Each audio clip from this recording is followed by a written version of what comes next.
안녕하세요, 여러분. 청소년을 위한 사회탐구 팟캐스트에 오신 것을 환영합니다. 저는 진행자 지수입니다. 그리고 저는 공동 진행자 민호입니다. 오늘은 정말 흥미로운 주제에 대해 이야기해 볼 건데요. 바로 우리의 행동과 감정이 얼마나 독창적인가에 대한 이야기입니다. 맞아요, 민호 씨. 우리는 종종 자신의 행동이나 감정이 완전히 자신만의 것이라고 생각하곤 하죠. 이건 내 스타일이야, 이건 내 성격이야 라고 말하면서요. 맞아요. 하지만 사회학자들은 우리가 생각하는 것보다 우리의 행동과 감정이 훨씬 더 사회적이라고 말합니다. 이게 무슨 뜻일까요? 간단히 말하자면 우리가 나다움이라고 생각하는 많은 것들이 사실은 우리가 속한 사회에서 배운 행동 패턴이라는 거예요. 예를 들어볼까요? 네, 예를 들어 우리가 슬플 때 우는 것은 자연스러운 반응처럼 보이지만 어떤 상황에서 울고 얼마나 오래 울고 어떻게 울어야 하는지는 사회적으로 배운 것이에요. 정말 그렇네요. 남학생들에게는 남자는 울면 안 된다라는 메시지를 주는 사회도 있고 장례식에서는 큰 소리로 울어야 한다고 기대하는 문화도 있어요.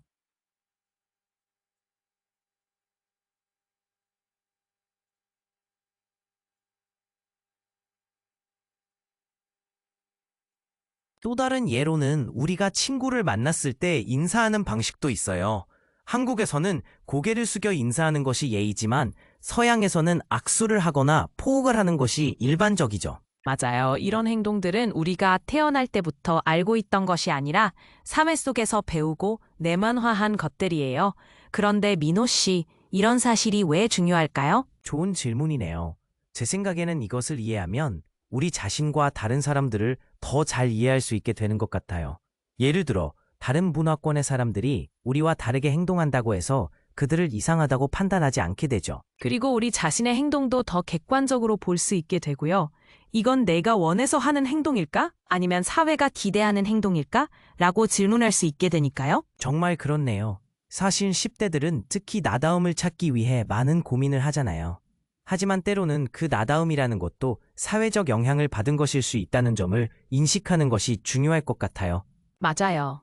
그렇다고 우리가 완전히 사회의 산물이라는 뜻은 아니에요. 우리는 여전히 선택할 수 있는 자유가 있고 사회적 규범에 도전할 수도 있어요. 하지만 그 선택조차도 어떤 면에서는 사회적 맥락 안에서 이루어진다는 점이 흥미롭죠. 네, 정말 복잡한 주제네요. 그런데 이런 사회적 행동 패턴을 인식하면 어떤 이점이 있을까요? 우선 다양성을 더 잘 이해하고 존중할 수 있게 되는 것 같아요. 다른 문화권의 사람들이 다르게 행동하는 것은 그들이 다른 사회적 규칙을 배웠기 때문이라는 것을 이해하게 되니까요. 그리고 자신의 행동을 더 의식적으로 선택할 수 있게 되는 것 같아요. 이건 정말 내가 원하는 것인가? 아니면 그냥 다른 사람들이 기대하는 것인가? 라고 질문할 수 있게 되니까요. 맞아요. 그리고 사회 변화에 대해서도 더 깊이 이해할 수 있게 되죠. 사회적 규범은 시간이 지남에 따라 변하기 때문에 과거에는 받아들여지지 않았던 행동이 지금은 정상적으로 여겨질 수 있어요. 정말 그렇네요. 결국 우리의 행동과 감정은 완전히 독창적인 것이 아니라 사회적 맥락 속에서 형성된 것이라는 점을 인식하는 것이 중요한 것 같아요. 네, 오늘 우리는 인간의 행동과 감정이 얼마나 사회적인지에 대해 이야기해봤습니다. 우리가 독창적이라고 생각하는 많은 것들이 사실은 사회적으로 학습된 것이라는 점을 알게 되었네요. 이 주제에 대해 더 알고 싶은 분들은 학교 도서관에서 사회학 관련 책을 찾아보시거나 선생님께 질문해 보세요. 다음 주에도 흥미로운 주제로 찾아뵙겠습니다. 네, 청취해주셔서 감사합니다. 청소년을 위한 사회탐구였습니다.